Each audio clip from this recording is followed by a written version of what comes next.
And welcome to India bird. Friends, आपको इस video में मैं बताने जा रहा हूं कि आपको टेस्ट सीरीज कैसे परचेज करना है, कैसे ऑब्जेक्टिव टेस्ट देना है और कैसे सब्जेक्टिव टेस्ट को देना है। तो पूरा वीडियो देखें शुरू से अंत तक, तब आपको सारी डिटेल्स मालूम चल जाएगा। तो सबसे पहले टेस्ट सीरीज कैसे परचेज करना है इसकी बात करते हैं। तो यहाँ पर आप जब exam.indiabud.com ओपन करेंगे, जो कि आपको यहाँ पर दिख रहा है, इसको ओपन करते ही आपके पास कुछ इस तरह का वेब पेज ओपन हो जाएगा। यहाँ पर आपको एक्टिव टेस्ट सीरीज के लिंक्स भी मिल जाएंगे और आपको डिटेल में जानने के लिए यहाँ पर टेस्ट सीरीज में भी जा सकते हैं। तो टेस्ट सीरीज में जाने पे आपको मिल जाएगा कि कौन कौन सा एक्टिव टेस्ट्स हैं, जैसे बीपीएससी यही, बिहार एसटीईटी, जेपीएससी यही और आरएसएम डबल एसबी जेईएन का टेस्ट सीरीज अभी चल रहा है। तो ये जो एक्टिव है यहाँ पर मिल जाएगा और यहाँ पर आप ऑल टेस्ट सीरीज पे क्लिक करके आप सारे टेस्ट सीरीज देख सकते हैं कि कौन कौन सा पेपर्स है एग्जैक्टली, मतलब कौन कौन सा टेस्ट सीरीज है एग्जैक्टली सारा एक जगह। तो यहाँ पर जब अगर मुझे जेपीएससी एई का टेस्ट सीरीज लेना है तो मैं यहाँ जेपीएससी एई पे क्लिक करूँगा। जब जेपीएससी एई पे क्लिक करूँगा तो यहाँ पर आपके पास नेक्स्ट पेज ओपन हो जाएगा, जहाँ पर आपको सिविल इंजीनियरिंग और मैकेनिकल इंजीनियरिंग का ऑप्शन होगा। तो आपका जो ब्रांच है आप वो सेलेक्ट कर लें।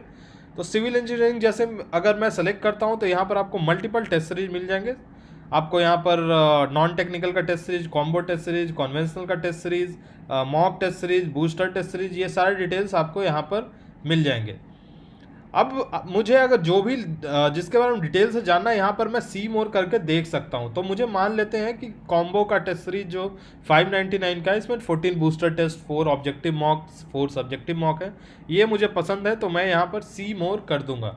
सी मोर पे क्लिक करते ही मेरे पास इसका डिटेल्स ओपन हो जाएगा, जो यहाँ पर आप देख सकते हैं। सब्जेक्ट्स दिया है, कौन कौन सा सब्जेक्ट्स का आपका बूस्टर टेस्ट होगा, फिर मॉक टेस्ट होगा, ये सारे डिटेल्स यहाँ पर दिए हुए हैं। साथ साथ यहाँ पर दिया है कि किस डेट को ये पेपर रिलीज़ होगा। तो मुझे ये पसंद आया तो मैं ये take this course option select कर लूँगा। जब take this course option select करूँगा तो यहाँ पर देखिए आपका नेक्स्ट पेज ओपन हो जाएगा, जहाँ पर से इसको आपको ऐड टू कार्ट कर लेना है। ऐड टू कार्ट करते ही ये आपके कार्ट में ऐड हो जाएगा और यहाँ पर एक आ जाएगा डिटेल, जहाँ पर आपको दिया है कि यहाँ पर व्यू कार्ट कर सकते हैं। तो व्यू कार्ट करने पे आपका कार्ट का डिटेल्स आ गया, कितना प्राइस है ये मालूम चल जाएगा। आप यहाँ पर आपको प्रोसीड टू चेकआउट करना है। प्रोसीड टू चेकआउट करते ही आपका यहाँ पर डिटेल्स आ जाएगा, जो यहाँ पर आपको फिल करना है, जैसे full name, branch, phone number, email address, town, city, country, और अगर आपने अकाउंट अभी तक नहीं बनाया है तो यहाँ पर अकाउंट पासवर्ड भी क्रिएट कर सकते हैं, नहीं तो आप लॉगिन सिंपली कर सकते हैं यहाँ से। उसके बाद यहाँ पर आपको ऑर्डर डिटेल्स मिलेंगे। इसके बाद आपको यहाँ पर पे कर देना है। तो बिल्कुल सिक्योर है ये, रिजर्व पे के थ्रू आपको यहाँ पर पेमेंट हो जाएगा, जिसमें आप UPI, net banking, debit card, credit card से किसी से भी पेमेंट कर सकते हैं। तो चलिए, ये जब आप पेमेंट कर लीजिएगा उसके बाद का डिटेल्स देखते हैं। तो उसके बाद क्या करना है, यहाँ पर लॉगिन साइन अप में यहाँ पर आपको माई डैशबोर्ड पे, वैसे तो आप डायरेक्टली उसी पेज पे चले जाएंगे, लेकिन मैं आपको एक और डिटेल बता दे रहा हूँ कि अगर आप को बाद में देखना है तो आप कैसे देख सकते हैं। तो यहाँ पर एनरोल्ड कोर्सेज में जाके यहाँ पर आप देख सकते हैं आपके ने जो भी परचेज़ किया है। तो यहाँ पर आप क्लिक करके डायरेक्टली उस पेज पे जा सकते हैं। जैसे मैंने अभी डेमो पर्पज़ के लिए यहाँ बीपीएससी एई मैकेनिकल डेमो टेस्ट किया हुआ है, तो यहाँ पर मैं देख लेता हूँ। तो यहाँ पर मुझे मालूम चल जाएगा कि यहाँ पर 3 टेस्ट है जो मुझे यहाँ पर दिए हुए हैं। तो यहाँ पर आपको सबसे पहले मैं एग्जांपल देता हूँ टेक्निकल डेमो टेस्ट। तो टेक्निकल डेमो टेस्ट अगर मुझे देना है तो मैं यहाँ पर इसे ओपन कर लूँगा और यहाँ पर मैं डेमो टेस्ट दे दूँगा। डेमो टेस्ट देने के लिए यहाँ पर आपको फुल स्क्रीन पूरा मिल जाएगा। तो यहाँ पर आप इसको स्वाइप कर सकते हैं, इससे आपका ये लेफ्ट हैंड साइड में तो पूरा स्क्रीन आपके पास है। यहाँ पर मटेरियल्स में आप इंस्ट्रक्शंस देख सकते हैं क्या है टेस्ट से रिलेटेड। फिर क्विज़ के लिए स्टार्ट क्विज़ यहाँ पर कर दीजिए। स्टार्ट क्विज़ में आपको यहाँ पर टाइम पता लग जाएगा, कितना टाइम का टेस्ट है, कितने क्वेश्चंस हैं, और यहाँ पर और भी डिटेल्स होंगे। तो आप यहाँ जो भी क्वेश्चन पे जाना चाहते हैं आप सिंपली जा सकते हैं यहाँ पर क्लिक करके। अब मुझे मान लेते हैं क्वेश्चन नंबर 2 देखना है, तो मैंने यहाँ देख ले रहा हूँ और फिर मुझे लगता है कि ये क्वेश्चन को मुझे फिर से देखना चाहिए बाद में। तो मुझे अभी बीच में मैं कंफ्यूज हो गया, मैं बाद में देखूंगा। तो आप यहाँ पर रिव्यू क्वेश्चन कर सकते हैं। तो ये आपका ऑरेंज कलर का बन जाएगा, तो इससे आइडेंटिफाई आप कर सकते हैं कि इसको मुझे फिर से देखना है। ऐसे ही मान लेते हैं किसी क्वेश्चन में मुझे आंसर दे दिया तो ये ग्रीन कलर का हो जाएगा, फिर नेक्स्ट में मैंने आंसर दे दिया तो ये ग्रीन कलर का हो जाएगा। ऐसे ही आप सारा डिटेल्स फिल करके यहाँ पर बैक, और जैसे मैं 4th पे हूँ तो बैक जाऊँगा तो 3rd क्वेश्चन पे चला जाऊँगा, नेक्स्ट पे जाऊँगा तो नेक्स्ट क्वेश्चन पे चला जाऊँगा। तो ये सब कर सकते हैं। इसके बाद फिर यहाँ पर आपको जब आपने सारा पेपर आपको दे दिया, लगता है कि सारा आंसर दे दिया, तो यहाँ पर क्विज समरी देख लीजिए। यहाँ पर आपको डिटेल भी मालूम चल जाएगा, फिर आप क्लिक करके आ सकते हैं उस क्वेश्चन पे, नहीं तो क्विज समरी पे करके आप यहाँ पर फिनिश क्विज कर सकते हैं। जब आप क्विज फिनिश करेंगे तो आपको यहाँ पर रिजल्ट आ जाएगा नेक्स्ट। तो जैसे देखिए मेरा पुअर परफॉर्मेंस था, 0% स्कोर मैंने लाया, तो यहाँ पर आपका आ जाएगा कि 0 आपने पॉइंट स्कोर किया है आउट ऑफ 40, तो 0% आपका एवरेज स्कोर जो है इसमें 17.72% है। यहाँ पर आप व्यू क्वेश्चंस देख करके आप देख सकते हैं। तो यहाँ पर इम्पॉर्टेंट चीज़ ये है कि यहाँ पर आप सारा क्वेश्चन देख सकते हैं, आपने क्या क्वेश्चन अटेम्प्ट किया, उसका करेक्ट आंसर क्या है, एक्सप्लेनेशन क्या है। तो जैसे ये क्वेश्चन मैंने अटेम्प्ट किया, जैसे ये क्वेश्चन था, इसको मैंने अटेम्प्ट नहीं किया है, लेकिन यहाँ पर मुझे दिख रहा है कि इसका करेक्ट आंसर क्या है और इसका एक्सप्लेनेशन क्या है।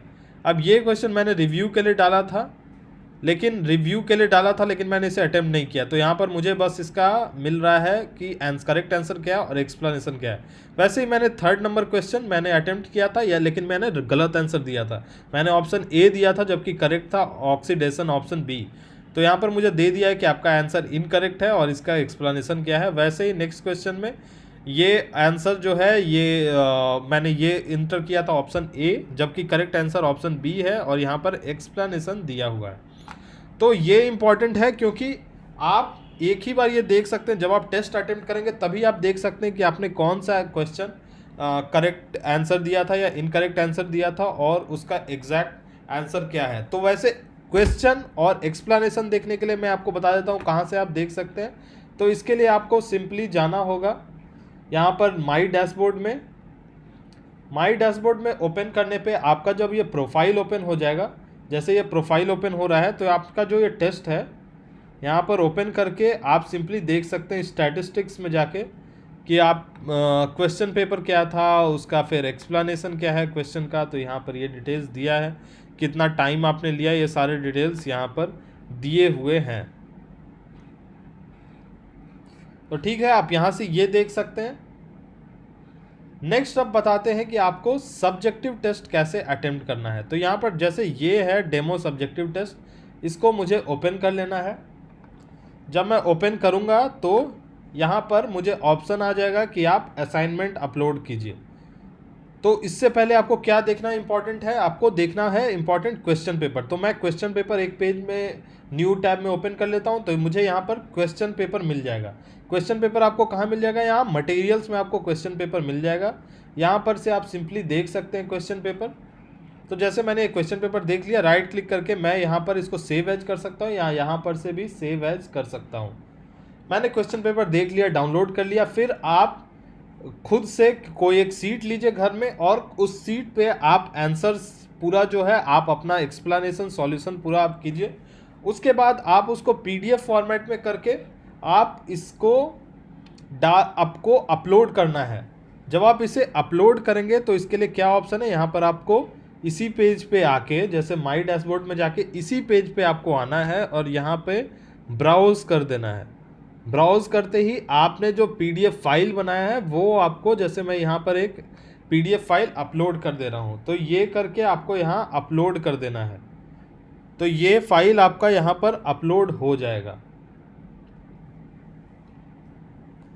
यहाँ पर आ गया कि you have an assignment awaiting approval, मतलब आपका असाइनमेंट अभी चेक नहीं हुआ है। तो टेस्ट सीरीज की सबसे खास बात ये है कि आपका अभी जो आंसर आपका एनालाइज किया जाएगा और फिर आपको उसके अनुसार से मार्क्स दिया जाएगा और एक आइडियल आंसर सीट आपके लिए रिलीज कर दिया जाएगा कि इस क्वेश्चन का ऐसे सॉल्यूशन होना चाहिए था।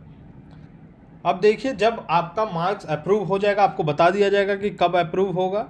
तो ये जैसे ही अप्रूव हो जाएगा तो आप इसी पेज पे फिर से वापस आएंगे, तो यहाँ पर आपको मालूम चल जाएगा कि आपका स्कोर कितना है। 65 आउट ऑफ 100 है जैसे, और यहाँ पर मार्क्स आपको दे दिया गया और ये अप्रूव कर दिया गया आंसर्स को। और यहाँ पर ही साथ में हम लोग सॉल्यूशन भी अपलोड कर देंगे जो आप आंसर के लिए आप रेफरेंस के लिए आप देख सकते हैं, रख सकते हैं अपने पास। तो ये पूरा प्रोसेस रहा ऑब्जेक्टिव पेपर अटेम्प्ट करने का, सब्जेक्टिव पेपर अटेम्प्ट करने का। अगर आपको कोई भी फिर भी प्रॉब्लम है तो आप टेलीग्राम ग्रुप पे पूछ सकते हैं, या फिर फेसबुक ग्रुप पे पूछ सकते हैं, या फेसबुक पे आप मैसेज कर सकते हैं, या ईमेल कर सकते हैं indiabud2016@gmail.com पे।